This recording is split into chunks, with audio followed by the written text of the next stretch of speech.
তো এখন ঠান্ডায় যেহেতু বেরোতে পারছিলাম না, তো সানের আমার খাতাগুলো কেনা খুব দরকার ছিল, মানে স্কুলের খাতা। রোল কত করে? 40 টাকা। দুটো দিন। আর স্টিকার দেবে না, স্টিকার একটা পাতা দেবে, নেম প্লেট আর কি। তো আমি চলে এসেছি বক্সালে ছেলের খাতাগুলো এসে নিতে। বাড়ির খাতা যা আছে এই বছরও চলে যাবে, কিন্তু স্কুলের খাতাটা নিতে হবে, নতুন ক্লাসে যেটা হয় আর কি। তো তাই চলে এসেছি নিতে এখানে।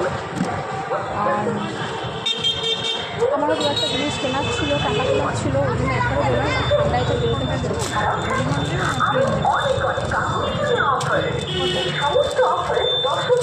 কটা করে থাকে একটা? 16 টাকা করে একটাই। তো আর স্টেপলারের পিন আছে, আমার এক বাক্স স্টেপলারের পিন নেই।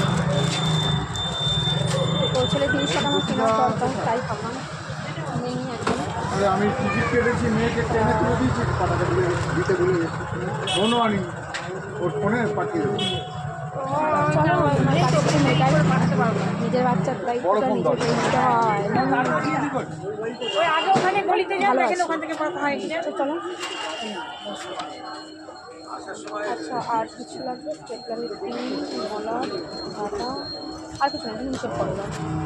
তো চলো আমি জিনিসগুলো নিয়ে টোটাল হিসেবটা করে নিই, আবার যাচ্ছে আমার বাড়িতে। কারণ কয়েকটা জিনিস কিনেছি, আমার সাবান কিনলাম, আমার যেহেতু আমি পুরো তো আমি সাবানটা ইউজ করে দিয়েছি। তাহলে ওইখানে যাবি দেখতে? চলো হিসেবটা করে নিই তারপর।